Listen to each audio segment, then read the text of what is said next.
Hey, Chris, now that we're on the topic of wealth, hey, everybody, we have a special offer. Meet Me in Napa podcast is partnering with Purity Wealth Group. Once again, Meet Me in Napa podcast is partnering with Purity Wealth Group. What does this mean for you? This means that you can get a complimentary financial education class with Purity Wealth Group. Well, how do you get it? You go to mmin.pwg@gmail.com and you'll find this in the link below. And what you'll get is this complimentary class. You'll be able to understand wealth management, how to build a life for not only yourself, but for your future, for your wife, your children, your great-grandchildren. We are gonna be taking over this industry. So thank you, PWG, for partnering with Meet Me in Napa podcast, and let's take over this financial world and the podcast game. Peace.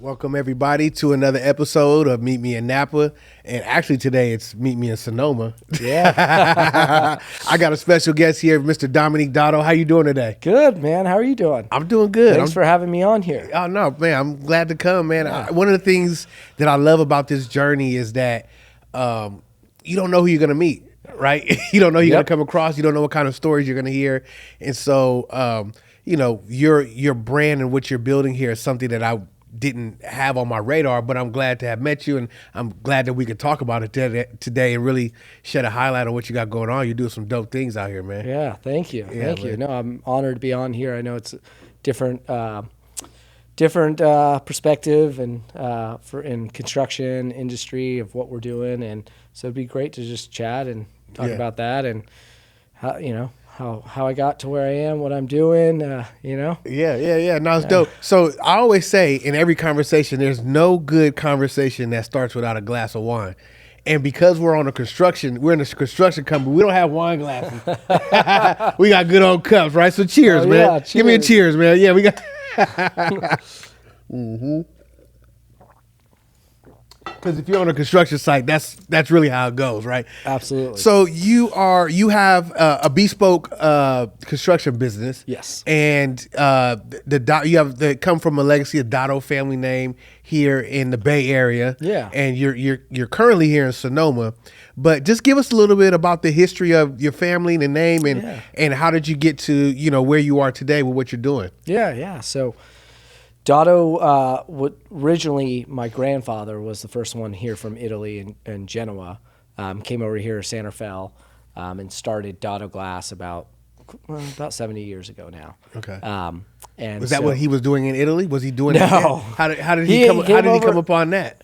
He came over here for just different opportunity to get, and it's funny how you talk to people and you're like, how'd you land here? Yeah. Like, what brought you exactly to Santa Fe? Yeah. Right? Like out of all the areas, and they just knew people, and it was a gravitational area that people were coming to San Francisco. Yeah. Just more of that migration pattern. Yeah. And so he came over here for work, and family was here as well, and so he started Dotto Glass with one of his good buddies at the time.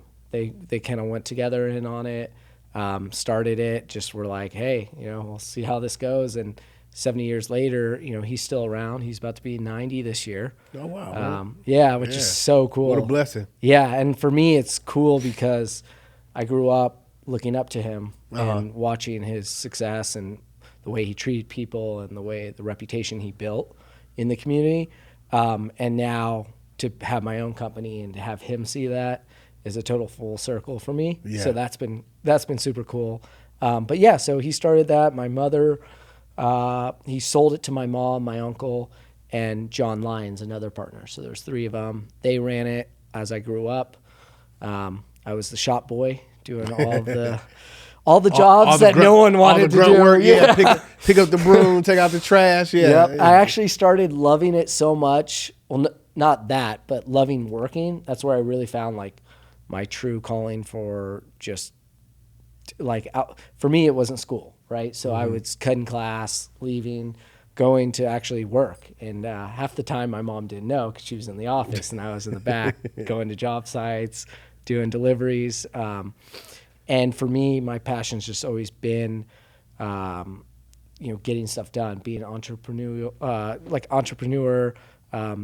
creating something with my hands.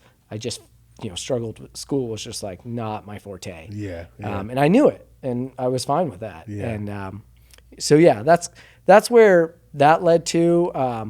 And then as I started my company about 10 years ago, of course family's great, but you get a bunch of Italians trying to work together. It's never going to happen. We all just argue with each other. Yeah. It's a bunch of Aries smashing heads, So I figured I'm just going to go out on my, I've always, since a child, I've always been in loved construction, like been all about it, wanted to build stuff with my hands. So I was like, I'm going to do that one way or another. And so I did. But before that, I went to Chico.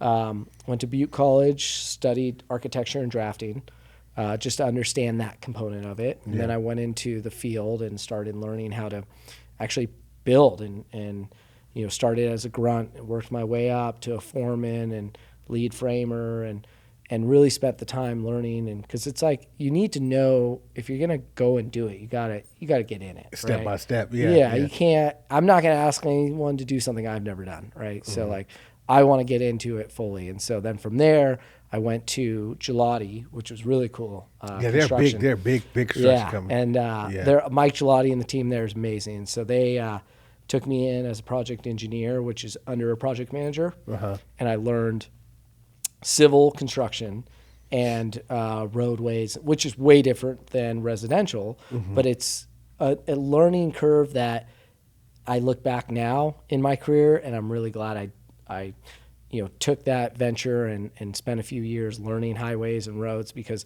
it does all implement back into the foundation of homes, grading, the sites, roads, all of that. I mean, it's all played a part. And so that was really cool. And then from there, I took it to a high-end construction company where I got to learn, like, what's it like building these homes? Like, what are the clients like? What are the expectation? What are you like? What are the challenges, right? Like, you really get into it. And so I became a project manager. I got to learn that way of high-end residential construction, did that for several years, and then said, I started then I got my license, took my test, did all of that. And I said, with a few $1,000, a small house mortgage, I said, screw it, I'm going to go for it. And, it was one of the scariest things I ever did was quitting my job. I had a salary, I had health insurance, I had benefits, I had a vehicle, to just nothing. Yeah. And with the hope of having work. And so that was the biggest step I've ever taken, and it's the best step I ever took too at the same time. And so here we are about 10 years later, and we have 15, 16 employees. We do about 10 to $14 million a year in construction work. Okay. And it all started from, I had a small pickup truck scraping by. I was in the field doing it myself. I had then got another guy and then another guy, and just the traditional story. Yeah. And that was the most humbling thing, just because I was raised with my family. It was like, I remember my mom saying when I was in high school, I was like, oh yeah, but we have money. And she goes, no. We have money. You don't have money. And that was the biggest reality check for me, was like, yeah, you're right, I don't. Yeah. And it, at the time, it was like the most frustrating She was like, thing. we're not that rich, you could just live off Yeah. Here you go. And at the time, it was tough because, all your friends are getting this stuff, right? Like I've always wanted a car in high school, and they were like, well, then you need to work and save money. We're not giving you a car. Like, you got to buy one. And then if you want to drive it, you got to pay for the fuel. Yeah. We'll cover insurance, but that's it. Yeah. And, I got the scrappiest truck I could find, and pitched friends would pay for gas. But you look back now, and I'm glad that I had hard love, and I look at it that way now. Now, looking back, that's how I would treat my kid and just show them like, this is the value of something. Yeah. It doesn't always have to be this hard, but it's good to understand it because, as I've grown with my company and all this stuff, like when you have to buy it or obtain it through You have a different level work, of appreciation. Exactly. You treat stuff with respect differently. You treat people, so I think just starting on a journey, and that's also why I didn't want to go with my family company, and I would have had to buy into it and then become an owner and pay out someone. Yeah. But I just feel like I didn't earn it. You know what I mean? Like there's just, I don't know. I wanted to do my own thing. I wanted to. You had a different mindset behind, yeah. And you had a different love and a different field of construction than what was originally established, right? So I could dig. You said something a minute ago. You were saying about buying a truck and friends pitching in gas. The way these prices are, you might have to call a few buddies up. I'm going to just to go to the grocery store. Yeah, I remember back in the day. It's so funny. I remember when it's usually like a group of you guys and only one guy has a car, right? Yeah, and he's like, hey, give me $2 gas money, right? Yeah. $2 gas money get me home from like high school all the way home, And now $2, yeah, that $5 put the fumes. Right. That would even get you around the corner today. I know and it's just crazy how time changes costs. And, and now I have 8-10 vehicles and fuel every month and employees, and it's just funny how like that changes. Yeah. And I knew we were talking earlier about like the process, and it's fun when it's earlier stages because you're building it, and then as it gets bigger and bigger, it's almost like this in a nice way, but like this ball of fire that's behind you, right? And it keeps like growing and growing, and you got to stay in front of it, and it's not so much of like creating as like an artist would as you're developing a new piece or a new project. It's more of like, okay, keep the ship on track while trying to maybe be a little more creative. It's more about like running the business as it is doing the work. Yeah. Right. I think that's what I was explaining earlier. It's like, it's fun because when you had the pickup truck and it was just you and you were actually doing the work. Yeah. And now you're running a business, and that there's the original love you're doing to sustain it, but you're not actually doing that original love anymore, right? Yeah. So it changes. It's like when you said that today, I was like, oh my God, that's so spot on. That literally is like, because I complain to my wife all the time. I'm like, I feel like I don't even do what I originally started, which was build custom homes or just build beautiful spaces for people. Now I just feel like I just deal with all the stuff that comes with it. So I have a question for you. I mean, a lot of people, there's a lot of people who do construction or are in construction. How did you get into more of the bespoke side of it, and what were some of the, like, did you have outside skills, like were you an artist? Did you know how to draw well? What were some of the things that got you into that niche side of construction? No, that's spot on to why I started construction. Was I just felt like there was this void out there, right? Where you talk to anyone who has a contract, like who's dealt with a contractor, it's either amazing or horrible, right? It's just like, it's all over the place, right? And I'm like, why is it you go around the world, right? And Four Seasons, for example, that's kind of like my explanation. You go anywhere in the world and the quality and the expectation. It's going to be consistent. It's going to be consistent. No matter what, the value, yes, it's going to be expensive, but I know what I'm getting every time, and that's what I want. How do you get a construction firm to do that? And that's the thing, is you have all these variables that happen throughout the day or the week or the year. And that's where I started, was like, okay, I want to have a construction firm, but I want it to be top tier. I want the experience for my customers to be an experience, like a good experience that they can refer us to, but not only just like the space, like it it needs to, the experience and the space need to be the same, right? The same quality, right? And so how do I get there? And it started with, the fundamentals of like, what's our process? What's our procedures? What are our core values? How do we implement technology into the spaces to help expedite or just streamline communication? And then that also leads me to communication. That is notorious for contractors, right? Yeah. That I've heard so many people, I was like, I don't know, they'll show up or they won't show up, or it is tough because, I have to give contractors that. There's so many things out of your control. Like I might say, oh yeah, you're going to show up there tomorrow. And then your kid's sick. Yeah.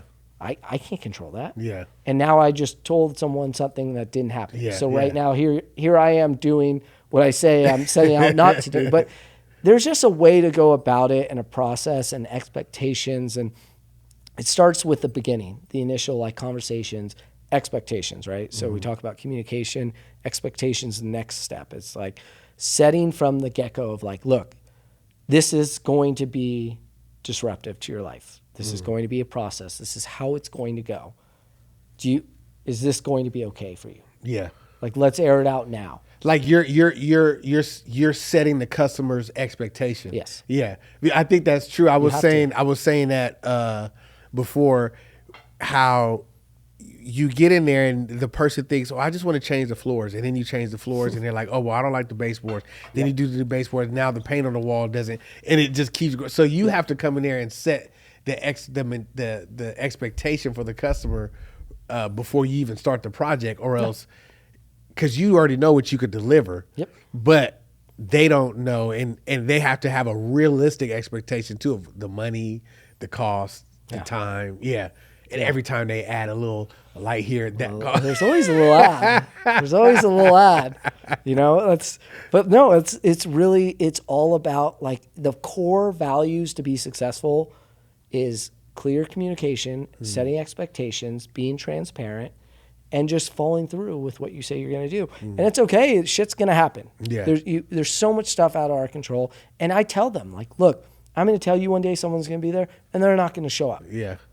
We can, pound our fists all we want, get upset, but I can only control so much. Yeah. So let's just have that, understanding as we go into this, like, I'm going to do my best for you to deliver and do this process, but this is what is most likely going to happen from time to time. And it's easier when they're not living there. And we always recommend, like, it's not a fun process, like, because we're in your space. Like, this is like, I tell clients all the time, like, this is your home. Like, it's not a commercial space you go to for work and leave. Like, this is like your sanctuary, right? Yeah. So, like, let's make sure we keep it that way. And to do so, it's best for you to leave, let us do the work, then come back. Yeah. And that's now your sanctuary, right? Versus like nitpicking and getting frustrated and emotional, because it is very emotional when it comes to your personal home. Yeah. Right? And the type of construction you're talking about is not just your typical, we're replacing the floor or the lights. You're doing very high-end, custom type of work, right? Yeah. So, like, what do you feel like you took from the journey of watching your grandfather and your family do it, to what did you have to learn on your own that couldn't be given to you through words? It's only through experience. Yeah. There's a lot of things. It was really cool. I got to talk to my grandfather about a lot of things, right? Like, how was it starting this company? Like, what did you go through? Just because as I started to go through them, I'm like, there's someone I can kind of talk to and maybe relate a little bit to. And it's funny how, like, you rewind 50 years and some of the same problems I'm experiencing are the same ones he went through, right? It's just growth and it's just typical. But a lot of the outlining was, he drilled into me, was customer service. He's like, you'd be surprised how successful you can be if you just provide good customer service. Like, he goes, I go to stores day to day now, and it's just like, man, you guys would be killing it if you just had good service. Like, it's not that hard, and it's just generational. It's different. And so that was one thing that really stuck into me, was like, making, don't think you're too big, or you're like, don't go into something that you can't do, but say you can, to try to,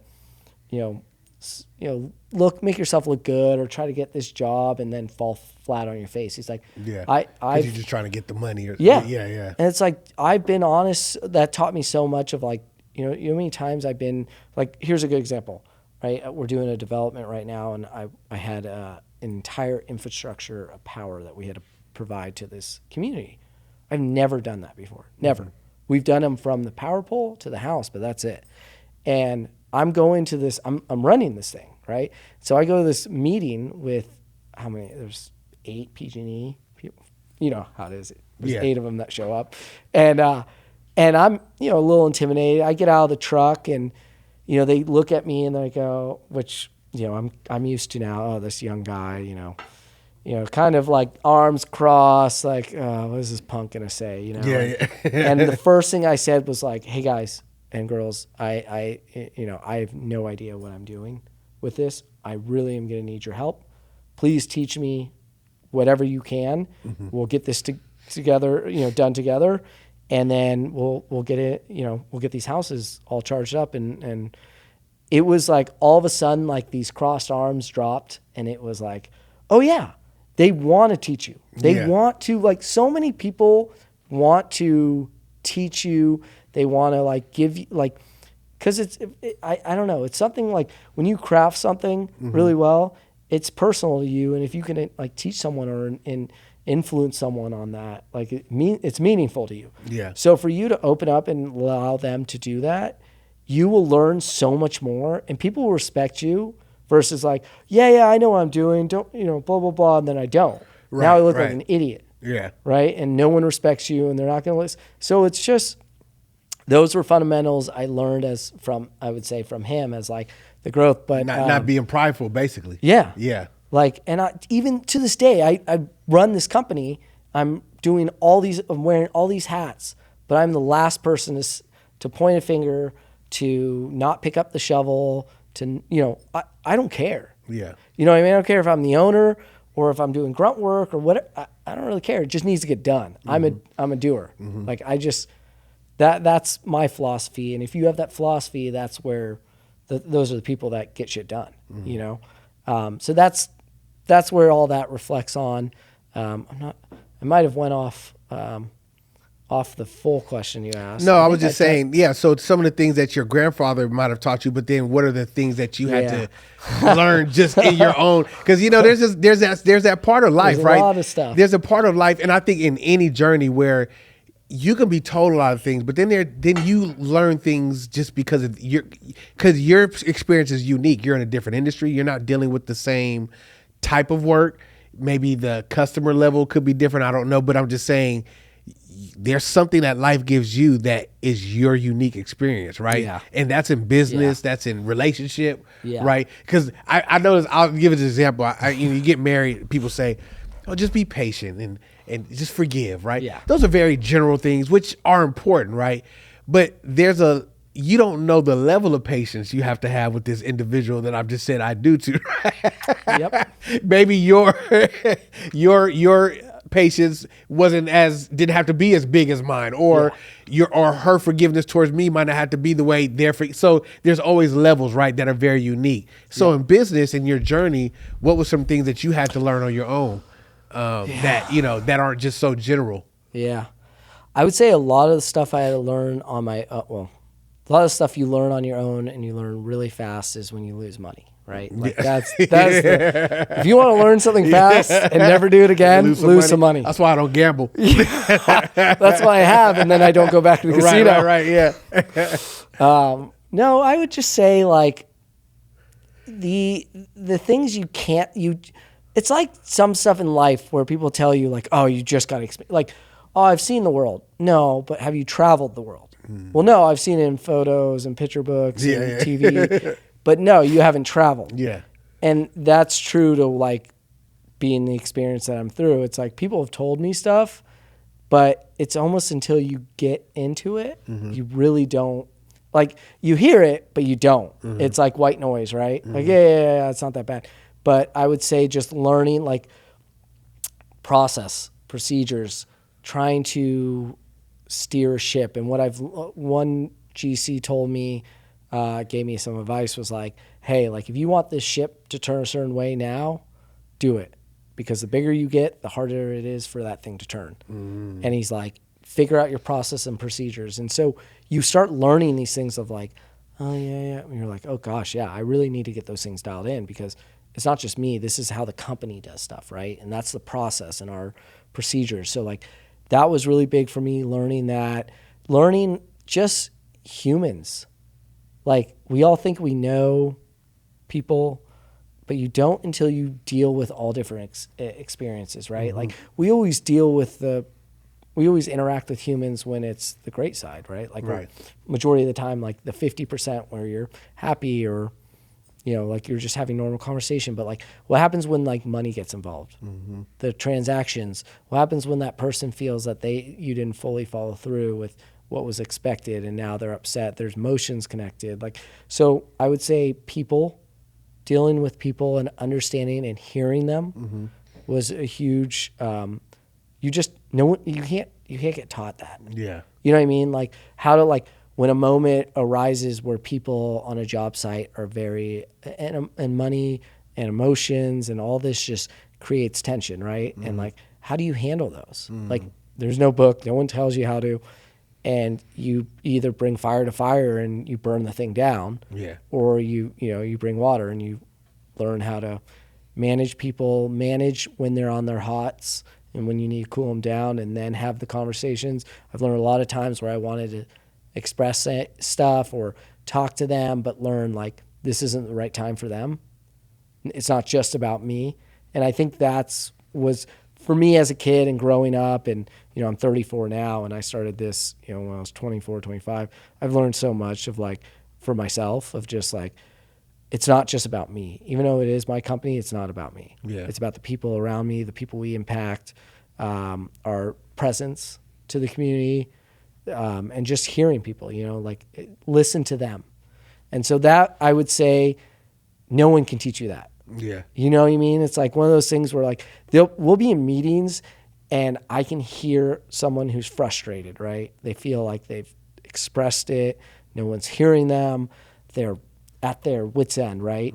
And I can pick up in that meeting the points that they're frustrated about, and I can, and they won't just say, I wish it was cut and dry, like, hey, Dominic, I don't like the way the guys are doing this, and I want it to stop. Yeah. Okay. But it's a song and dance around it, and I think we all know how that is. It's like, so not listening to the noise, but hearing directly what is the problem, and hearing them on that and responding to that, not the noise. So you got to be a psychic, a psychologist. Yeah, like a therapist, pretty much. A therapist, yeah. We're going to talk about the construction. But that's I guess leads into that other part. Like, I thought I was going to be building homes, but instead you're building like relationships, people, like you're communicating, you're building people up, you're problem solving, you're trying to like, today I got a call from a designer we work with, and I get it. She was frustrated at a subcontractor who wasn't respecting her. And there was all the noise, but I heard what she was saying. It was very clear to me what she was wanting. And I relayed that I heard her, and I'm going to talk to him and make it happen. And I think that's where we get lost these days, is just like hearing people what they're wanting and like, how do we provide that? I think that's so good. Even in building this podcast, I have a team that works with me, and we're learning, like there's so many layers that you start to know people on, right, and meet people on, especially you talking about their money comes involved and different things, right? Whole different and it's not always that it's a negative experience, but it's just it shifts the relationship from what it may have been. And so if you're the one who's leading the ship, you have to learn how to navigate those waters in a way that, like you said, not to burn it down, not to sink the ship, but to make sure that the boat keeps going, right? And so there's a lot of like self-reflection. To be honest, there's an old saying, how you do one thing is how you do anything. Yeah. And I've learned from myself is that I can't be excellent here and then mediocre at home. Yeah. And I found myself it's really been hitting ahead. Just not today, but in this season of my life where it's like, okay, you have this thing that you're building, you're creating, and you're trying to do this, at the highest level that you can. Mm-hmm. But then you kind of go home and you get tired and you don't do the dishes, or you don't do, or you just, and you slack off, and it's like, no, it all goes hand in hand. Yeah. And what I've also learned too is that, you're married too, right? Yeah. Your wife can't see you doing excellence here and then go home I know. and then see you like, well, wait a second. Well, I thought I'm more important, right? Or I thought, it's home first. And then, so I get what you're saying. Yeah. It really is it's this, even on my trek, it's been such an eye opener. So I like really resonating with, what you're explaining. Right. Yeah. And it's not even about like anybody's doing something wrong per se. It's just you have to learn that everybody's at different levels of understanding, different phases of their life, different things. So sometimes you got to come here. Some people can meet you here. Some people, and you got to be able to adjust to all those levels, And half of the time it's another issue, and it's not even stemming from this. Right. You're the final straw that broke the back, right? Yeah. They always say that, right? And I've had clients where they're just,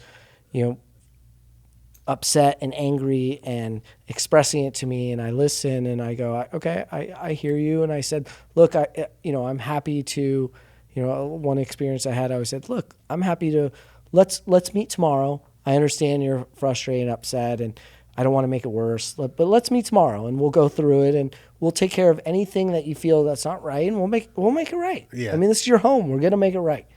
And she texted me later that night and was like, hey, thank you. I really appreciate that. It wasn't really even you. I had a bad day at work and blah, blah, blah. And you're just like, you heard them. Yeah. You know what I mean? Yeah. Like if I brought fire to fire, that shit would have burned down. Would have been horrible. But that's the thing is like, and I've been in that person's shoes too. There's times where I'm just like, look, I've had it, guys. I've told you this so many times. And like, if anyone says a word right now to me, I'm gonna freak out, right? Like you just shut up and listen in the shower this morning by yourself before you got to it. Like, today's the day, right? Yeah, I'm gonna lose my shit. And there's times where it's like they're like deer in the headlights. They don't say a word. Yeah. And you just have humans need to vent. It's healthy to vent. It's healthy to be upfront, honest. Get it off your chest, and we fix it and we move on. Yeah. I want you to speak a little bit to that. Just the totality of being an entrepreneur, because give me the real, like the grunt side, right? I know, like we were talking off mic. You were saying how you were driving in a buddy's McLaren, was it? Yeah. And the kids saw you and they were asking, "What do you do? What do you do?" Right? But it's like and you said the truth of the matter is, if you get to the level where you can buy these kind of cars, you really you're so busy, you really only driving 15 minutes to run to the gym or run to the store. You're not like cruising. It's not like, hey, I got money, I'm riding around all day in this nice car, look at me. For future entrepreneurs, no matter what the endeavor is, give some mindset insights and some of the what the grunt side of, not the glory side, but the grunt side. Yeah. No, that was a good conversation we were having, just because our lives are so filtered by what we want to see, right? The goods, you go to our social media, you go to wherever, and you just see, oh wow, this guy's got all these projects, things are great, But people don't see what it's really like. And it was funny, I was explaining to you that a friend of mine has a McLaren, and I was watching his house, and he was like, oh, can you drive the vehicle? It's got to drive once a week. And so I take it to the gym. I park it far in the back because I didn't want anyone to scratch it because it's not my car. The last thing I want to do is owe someone, have to pay to fix it. And these kids come up to me and they're like, oh, what do you do? And I was like, I'm in construction. And they, before I even answered, I'm in construction, they were like, oh, are you in real estate? I want to get in real estate. I said, no, I'm in construction. And what do you do? You must be the owner.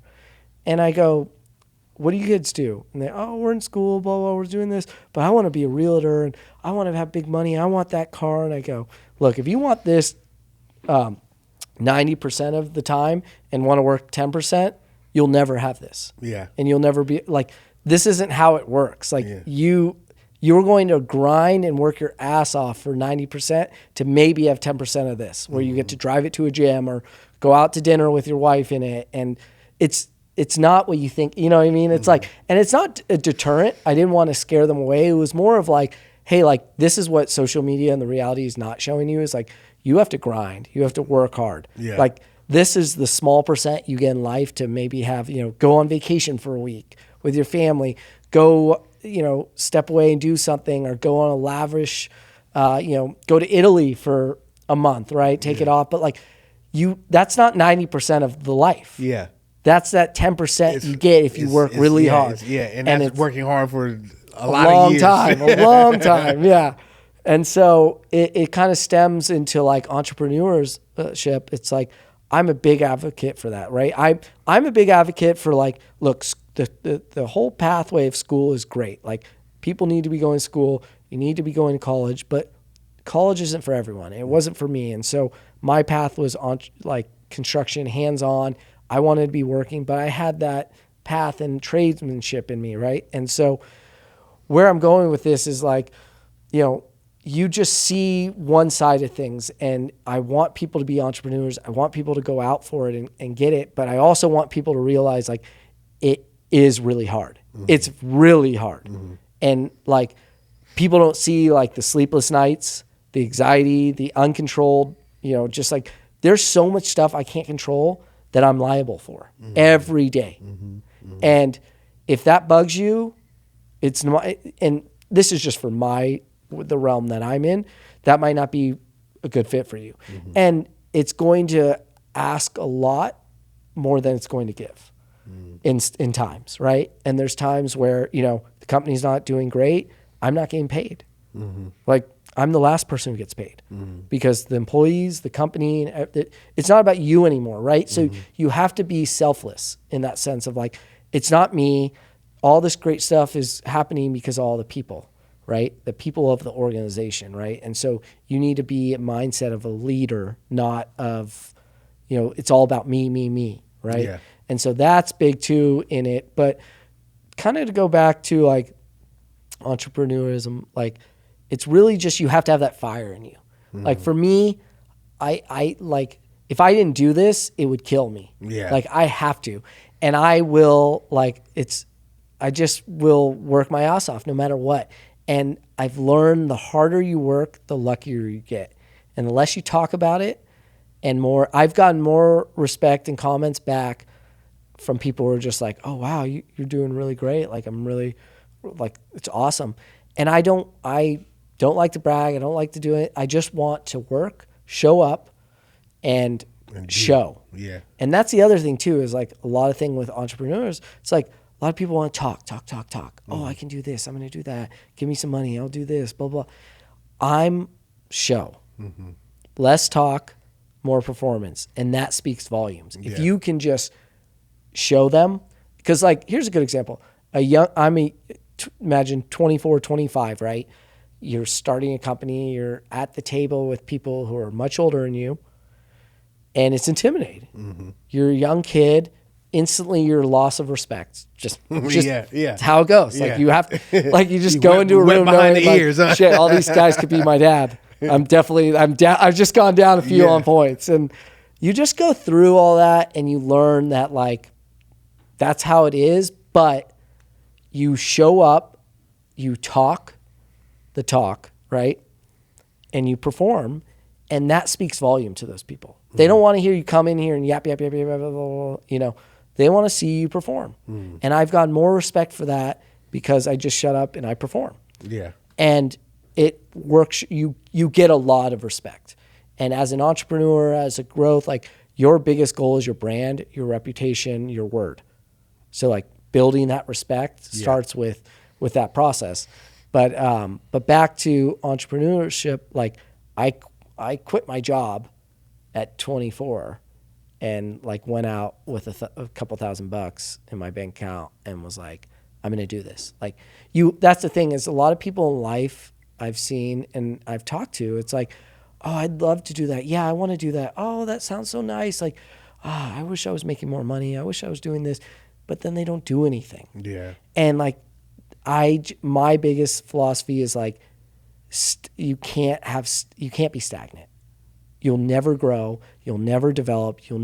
Why should you make more money and get advanced in your career and do all this stuff if you don't do anything different? Mm-hmm. You know what I mean? It's like that, like doing the same thing, expecting a different result.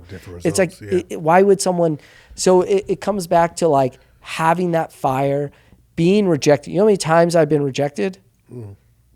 Like more times than accepted. Mm-hmm. And instead of like, you could take it again, like this is where you have to be a little bit tougher and have a thick skin, because you will get denied. People will tell you you're stupid, your design or your thoughts or whatever is not valued, right? And you just have to go, you know what, they're not the right people. Like, I've just got to keep going, right? And once you do and you keep going, you'll find the right people.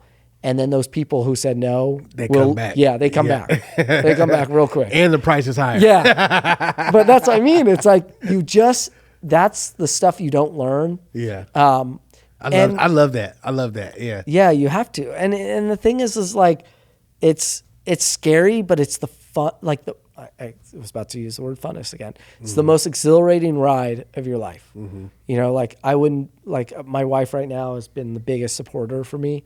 And that's the other thing. Like if your home isn't square and tight, you can't go out and do that because you got to have someone behind you, backing you, because you're going to come back with days where you're just like defeated. Yeah. You want to give up.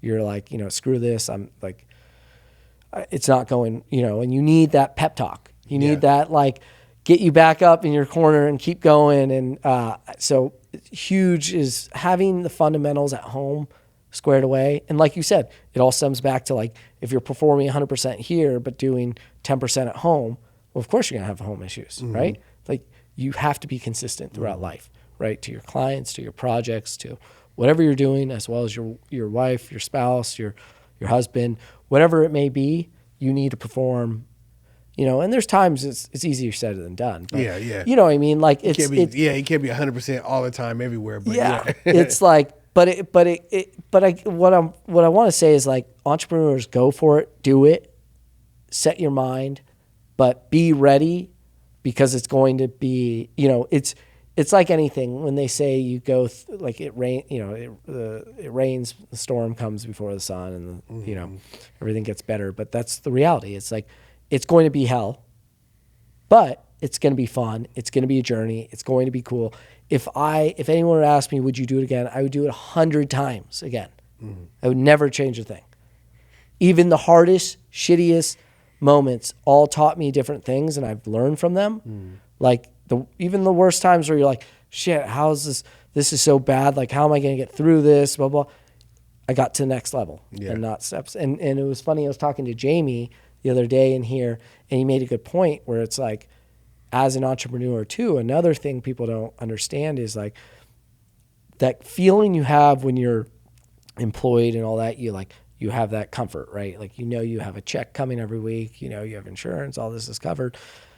When you're an entrepreneur, you don't. Like, after this next job, I don't know if anyone calls me again. Like, I hope someone does. I hope there's more work. Like, you know what I mean? There's no guaranteed, like, we're going to pay you this for 50 years. Oh, I'm not worried.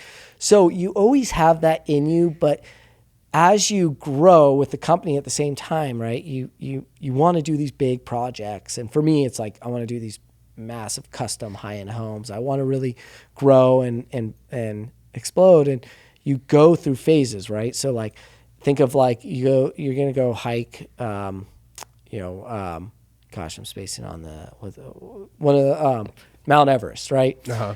And they have camp bases, right, along the summit as you go up. It's the same analogy as like an entrepreneur, right? Yeah. You go up, you stop at a base camp, right? Plateau. You just level out, you breathe, you get accustomed to your new life, your experience, the shit that you're getting, that's going through, the volume of work, cash flow, all of that, hiring, onboarding, and then you wait a little while, you get accustomed, and then you're like, all right, up to the next level. Up to the next. And that whole, those little plateaus are those moments where you get to like, you feel like things are under control. You're not as stressed. Like you get more comfortable. And then the second you get comfortable is back to my theory of like, you need to be growth is constant discomfort, right? Like you have to be uncomfortable. Yeah. That's the only way you're going to grow. And it's unfortunate, but it's a weird feeling, but it's the best growths that happen to you. And then you go back up the mountain to the next base camp, and it's a ride. It's another ride. It's another ride. But like, if you love that, I love it, right? I'll, till the day I die is what I'll do. So what are you like, are you a thrill seeker outside? Like, No. You're not a motorcyclist. No. You don't bungee jump. You don't No. do that. Yeah, okay. Hate it. You hate it? I think all of it's sucked into this. Okay. I'm just like. Were you like that younger? Or A was little bit, but not I as was much? more Okay. cautious. And that's the other thing too, is like you say the thrill seeker, it's like you have to take educated risk, right? Okay. That's the other part. Like Calculated risk. exactly. Yeah. And so you can't just like, oh, you got to think about, again, back to thinking about not just you, the company, right? If I make this decision, does it impact all the employees and their families and their lives, right? So it's not just about you anymore. It's about your team. I literally just had we just had a meeting, and we were in the meeting, and I was like, hey, there's one thing that I'm realizing. I'm like, by no means am I like, nationally, internationally famous, right? But in Napa, I'm kind of visible right now because of what I'm doing. And I'm like, oh, I can't just like maybe party or do something or do, just like, I'm just more conscious of where I'm at, what am I doing all the time now? Yeah. Because it's like, oh wow, like it's a different, where I think I'm saying on a level of like visibility in that way, but for you it's the same thing. Like if I do this deal, or if I take this contract, or whatever it is, everything that you do, you have the weight of everybody behind you on every decision. Yep. But I just want to transition out of that a little bit.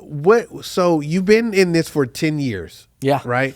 And you're about to have a baby. Yeah. Right? Yeah. Girl, boy. Boy. Boy. His name is First one? First boy, our first child. Yeah. His name's Stetson. Stetson. Stetson Okay. Dotto. And So when he comes back and sees it, he'll be like, you can tell him, son, this was recorded before you were a Yeah. couple of days before you got here. Yeah. No, it hit me this morning for some random reason. I was sitting there going, because I focus a lot on social media, videos, platforms like we're on right now. And I go, what's going to be so cool one day? My kid will get to watch these videos. Yeah. And like that hit me today of like, before I was just doing it for the company and this, but now it becomes more than just that. Like, cool, I get to leave a legacy, but not a role model, in a sense of like, this is how you should treat people. This is the way you should do stuff. Like, as he grows up and learns and gets to see it firsthand, and maybe say, oh shit, my dad's so cool. Like, he's never going to say that. No, probably not. But this is how my mind's thinking, right? God, I'm gonna be a great guy to the society. Pull my weight and treat people with respect, and that's what I envision. But yeah, no. So we're having a boy. I'm really excited. My wife's super excited. It's our first. Yeah. And to top it off, we're building our own home right now. Okay. While living in a trailer. Okay. On the property. Wow. And having a baby. So you're building your house, living in a trailer, having a baby. Yep. Being a psychologist, a therapist, and doing the development. Yeah. So kind of bringing that up about the baby is that's gonna change you. Yeah. Like not just the business, it's gonna change you. Yeah. But what vision do you see for yourself? Like what would be 10 years from now, you'll look back and say, okay, where I want this company to be, and what kind of signature project, you have, who made the Mona Lisa or the Sistine Chapel of Michelangelo, right? Yeah. In your career field, what would be that project for you? Like, what would be the phone call, and what do you think that project look like to say, hey, this is the signature Dotto project? Well, to answer the first part, the big thing is, with Stetson coming in, to the world, I mean, it's going to be life-changing, right, for me. Like, it's going to be so exciting. It's going to change how I process, I do my day-to-days. He'll become one of the most important things to me, so as well as the company, as well as the direction of the company, all of that goes into your mindset, right? The future, what you want to portray, what do you want to leave, that legacy, right? Like we were saying earlier about the videos, like it's cool to have that where he gets to see who I am and what I'm doing and maybe look up to that. But when it comes to legacy of what you want to leave behind and do and show, and for me, it's more of like, as we venture off to this development, that is the legacy of what I want to do. I want to start creating more and more spaces where it's not just a home, but it's a community, right? You have 4 or 5 homes, maybe 10 max, but these are luxury estates and homes that people get to spend their lives in. Their childs get to, maybe take over the home or pass it on to family, but like building families that are centered around communities. And with this, with what I'm trying to build with the future of the company is, these developments that have partnerships with roots around the community to involve these homeowners into that community, right? To get them out there, to get them to bring friends to, that winery that over there in Napa that partnered with our development. Well, now they're bringing their friends and they're showing them off. And it's a full circle for the community, right? It's great for the buyers. It's great for the community of the development and as well as the establishment. Like they're getting that community sense around them, right? So that is like my goal in the next, I think you said, 10 years. Yeah, 10 years is like I want to be established as the premier home builder for custom estates, right? Like, so for developments. And I always cringe when I say the word developments because I see so much, there's so many, like, again, it's like contractors. It's all over the board, right? Yeah. You could have a development that's just slap it on as fast as you can. Every dollar matters, or you could have a development that impacts the community and people around it in a good way. You build a home designed into the environment, right? You use AI technology that we're integrating into the homes now to make them more sustainable, make them more efficient, use less energy. So like, there's just creative ways to really design these communities. Like one of the features is like, you put yourself on a top of a mountain, right? And you got this 360 view, but you're going to have the winds. There's no way you can avoid that. You got nothing blocking you. Yeah. So instead of forcing nature to alter, you design the house into nature, right? Into that, yeah. You like Gaudi. Yeah. Like Gaudi. Have you been to the Gaudi house? Yeah. Oh man, that is one of the most, when you go through that house and it tells you how it was designed because there was no electricity at the time, or and so they had to keep sunlight in the house at the maximum hour, or to have a breeze come through at these. It was a trip the way So it's like the Gaudi of Dotto, right? Is what you want to exactly like creating, like using the best products out there, right? Using sustainable products like spray foam, like insulating, our values, airtight. We do blower door tests to make sure there's no air leaks in your home. And those are things that, like, when you think of a developer, they're not doing. And I hate to say that because there are good developers out there, but it kind of gives that name, right? Where you're thinking like, oh, they will just cut corners to save costs because it's production, and but that's not what I want. I want to make, like, I want to build the best homes. I want to use the best products out there. I don't care what it costs. I want to make it the best, and then people will respect that and pay, the value of that, right? I'm not just going to cut corners that you're not going to see, just to make a buck. Like I'm gonna, and not only am I doing that, I'm documenting how we're building these homes, because again, talk is cheap. Yeah. And I go back to the same. Seeing is believing. My same fundamentals is like, no, I don't want to talk. I'll show you how we're building these homes, and you tell me if you think, what I mean? That's where, like, transparency, open, expectations, all of that. Like, this is what the products you're getting. And so that's the future of Dotto. I think it'll evolve into, because when I first started, we rebrand after 4 years. We, my wife introduced me to this woman, Maya. She's amazing designer. And we had these meetings and I talked about the vision of the company. I saw this. I was like, this is what I want to do. Like, I'm not there, but I want to get there. And she saw that and created our logo of what it is today, and, you know, what it means and what's behind it, and the brand, you know, identity and all of that. And it's so true to where I am now. And it reflects versus, you know, I look back at my old logo and my old, like, where I was and where we are now. It's like, dude, this is exactly where I wanted to go. And so the biggest thing is just like setting, it sounds corny, but a lot of my biggest thing is like, if you put it out there, it will happen. It might take a while. You might have to go through so many hoops, but like, you will get there. If you believe you'll get there, you'll get there. Have you ever built a media studio? No. I want you to build my media studio. I'd love to build your media studio. Gonna do that? Yeah. All right. I'm putting it out. You said I'm putting it out there. Exactly. I think that'll be dope. And then I'll be the first one that gets to do the podcast. Yeah. And then you get to complain about how much your contractor sucks. Yeah. I'll cuss you out. It'll be an episode of me cussing you out the whole episode. You're like, God, this guy was like, they're so loud and just noisy, and they didn't finish the dates. And cool. Well, that's what we're gonna do, man. Yeah. I appreciate it. Dominic, thank you for sitting down with me today, telling the story. I think it's important. You know, I know oftentimes I have conversations with a lot of people in the wine industry in different areas, different sectors, but this is kind of a advertised really area that doesn't get highly publicized, but you know, it's an important part of the valley alone, you know, and people do amazing work. You know, people go into these wineries and they're going to there's people like you who are building these places that people love to enjoy all the time.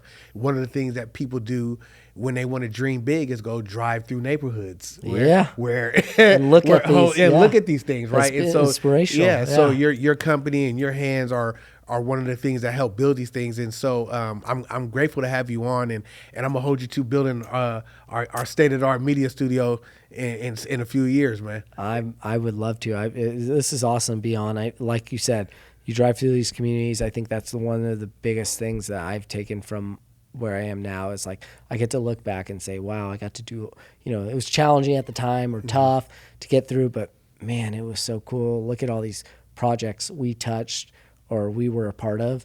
And when I say we, I want to make sure like credit is due to all the hardworking men and women that actually put those pieces together. It's not, you know, we're the builder, but there's so many people who are putting that together, as well as the architects and designers who, you know, people laugh all the time, like, oh, you guys have such good taste and blah, blah. And I say, no, I just build the good taste. Yeah. You know, that's where we come in. Yeah. So there's so many people that are involved in the process, but it's so cool when everyone comes together. And like you said, you drive down these neighborhoods and this is inspirational of people's minds that came together, and we put something to paper and built it with all the people involved. So I love doing it, and I'm glad we got to spotlight it today. This has been really cool, and being on your podcast, I've been honored, and, you know, I look forward to, you know, building your media studio and having a beer after and laughing about it. And cool, man. Well, I appreciate you, man. Thanks for coming on. Yeah. All right, man. Thank you. Yeah, man. We'll have some more exciting guests here on Meet Me in Napa, man. We'll see you on the next one. Peace.